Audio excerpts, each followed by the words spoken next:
Nimbag nga aldaw ka tayo mga kabsat. So eto na ngayon yung unit natin na inassemble.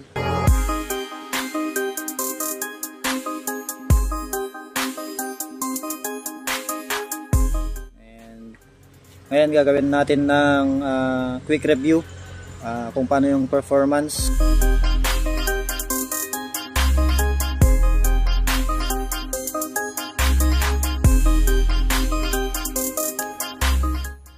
Then gagawin din natin ng groupings test sa dalawang distance, 20 yards at saka 40 yards.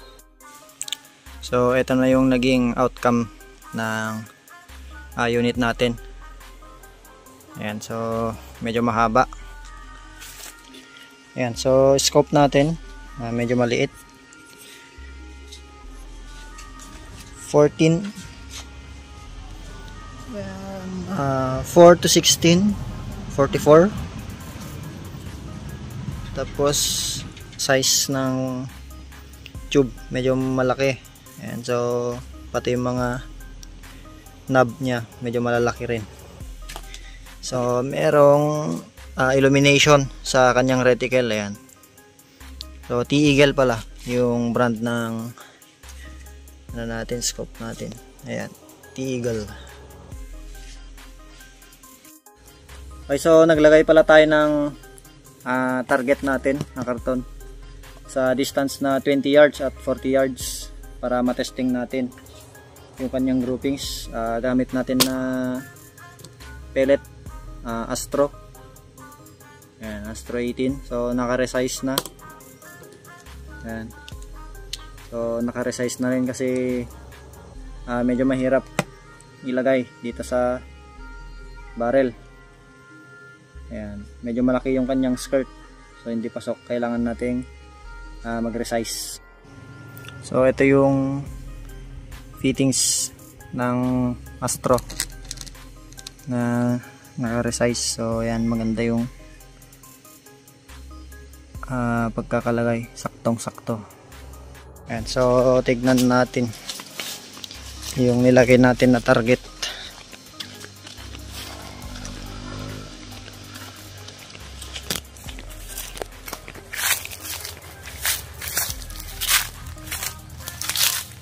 So ito yung ating 20 yards. Naglagay tayo ng aim point.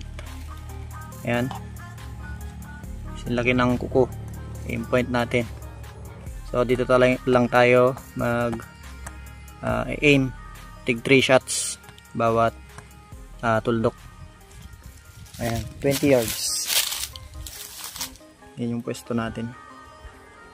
Then sa 40 yards naman, dun sa may bakod. Yan, yan, eto. So lapitan natin.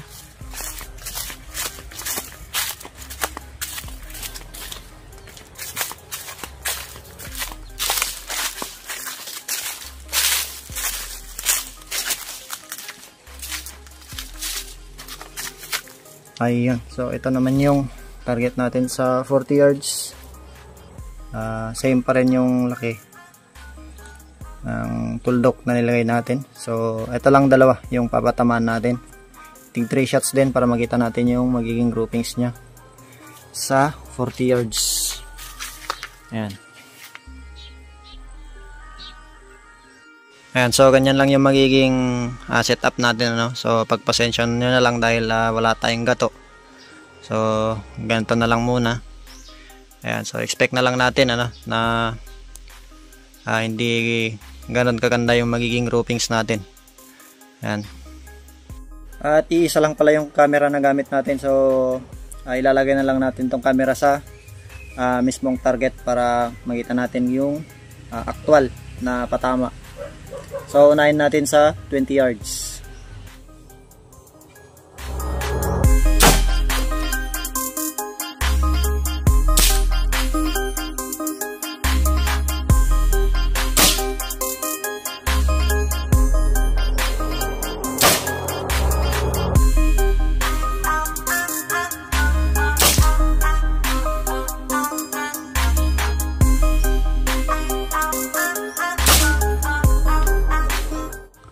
So ayan, ito yung naging groupings natin sa 20 yards.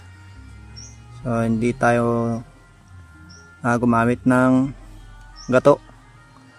Ayan. So ayan, ito yung una na shot natin. Then sa pangalawa, ayan, so magkakalapit naman, so ayos pa rin. Then ito yung isa kanina, medyo lumihis tayo kanina.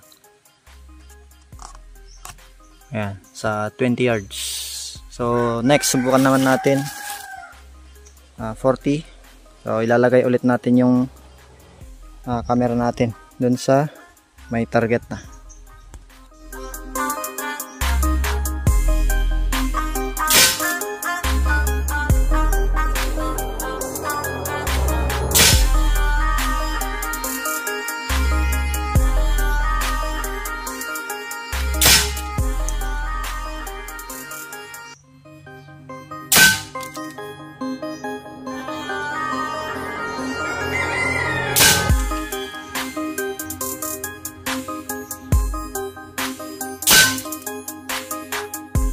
So ayan, ito na yung naging patama natin sa 40 yards. So medyo maganda pa rin naman yung unang shot natin. First 3 shots natin sa 40 yards, makakalapit halos 1 hole. Then sa second target natin, ayan, medyo lumayo na yung naging groupings. So ayan, ito yung aim point natin. Ayan, ito yung naging aim point natin, yung black. Ayan. So dito lang medyo magkakaiba na yung patama. So ito yung layo natin, 40 yards dun sa may pwestuhan natin. Ayan, so nakita na natin yung kanyang groupings sa dalawang distance, 20 yards at 40 yards. So halos parehas lang din naman yung naging groupings niya. So meron lang yung isa kanina, yung last target natin, medyo magkakahiwalay yung patama natin. So kahit pa paano, pasok pa rin naman siya sa size ng piso. So okay pa rin yan na groupings natin sa ganitong klase ng pellet. At syempre ganito rin lang naman yung naging patungan natin. So hindi siya ganun ka stable, hindi gaya kapag ka nakalagay sa gato, halos hindi gumagalaw. Ayan. So ito yung naging patungan natin.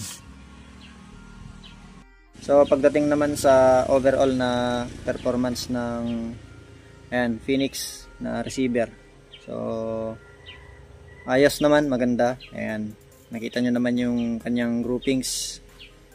And then ang naging problema lang natin dito, ayan, so sasabihin na lang natin, dito sa part ng kanyang railing sa taas. So ilapit natin.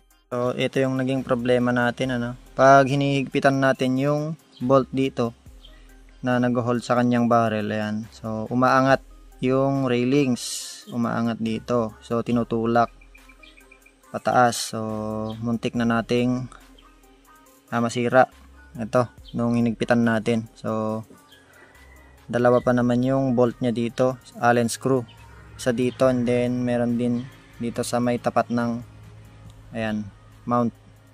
Then meron pa naman sa likod, so dito na lang tayo nagigpit, dalawa rin, sa dito and then dito sa tapat ng mount. Dito na lang tayo nagigpit. So dito naman, so hindi na natin masyadong hinigpitan dahil nga umaangat. Ayan, umaangat etong dulo ng railings niya.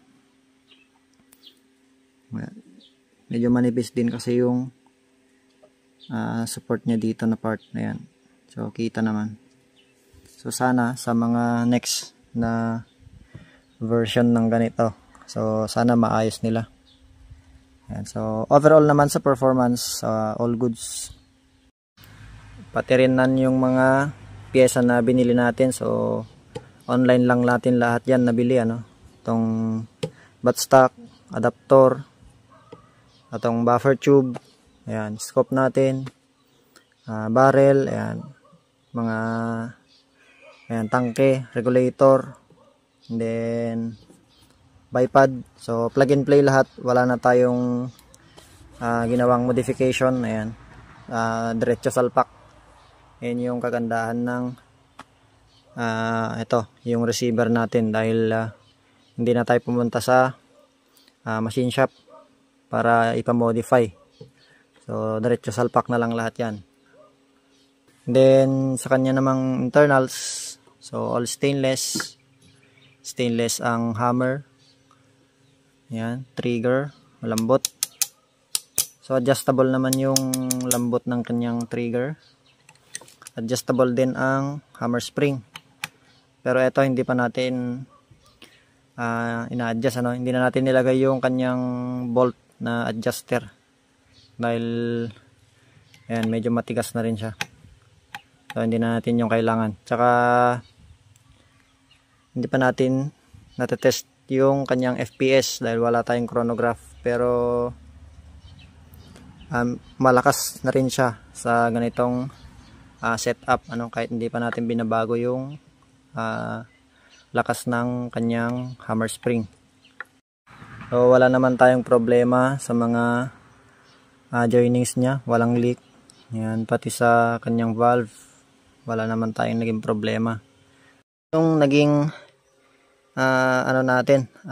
DIY natin, kanyang silencer at shroud. So size nito ay 1/4, then 1 inch hanggang dito. Dahil nabitin yung PVC na ginamit natin, nagdungtong tayo ng mas maliit, 3/4. Pero gagawan natin to ng tutorial kung paano natin ginawa. So gagawa ulit tayo ng panibagong shroud. Then mas papaiksiin natin dahil ito medyo mahaba to. Nandito yung kanyang barrel, hanggang dito yung dulo ng barrel. So medyo mahaba pa yan. So gagawin lang natin mas maiksi hanggang dito.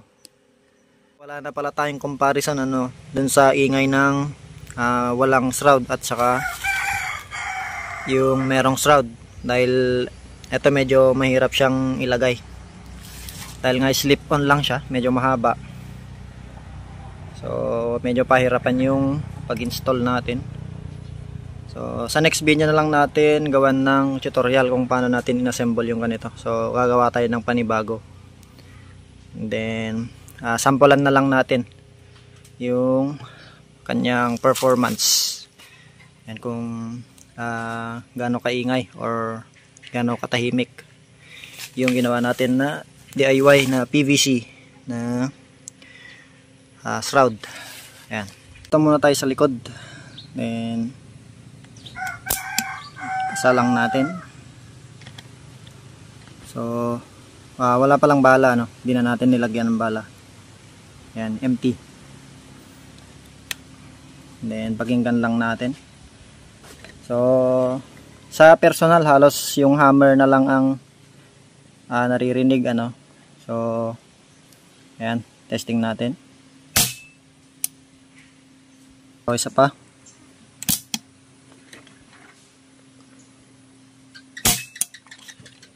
Ayan. Man sa harap, subukan natin. So hindi natin may pag-compare yung mismong sound niya dahil nga sa video lang naman. So magkaiba pa rin naman yung naririnig natin pag sa personal. So wala din kasi tayong dB meter para i-measure yung sound. So testingin na lang natin.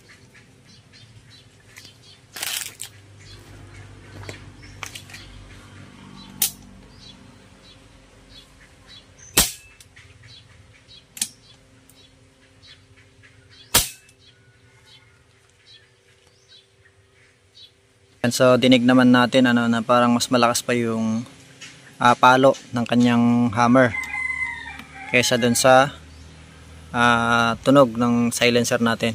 Ayan, so all goods pa rin naman. So ayan, ito na lang yung babaguhin natin, yung kanyang disenyo. So mas iiklian natin dahil nga medyo mas mahaba na siya.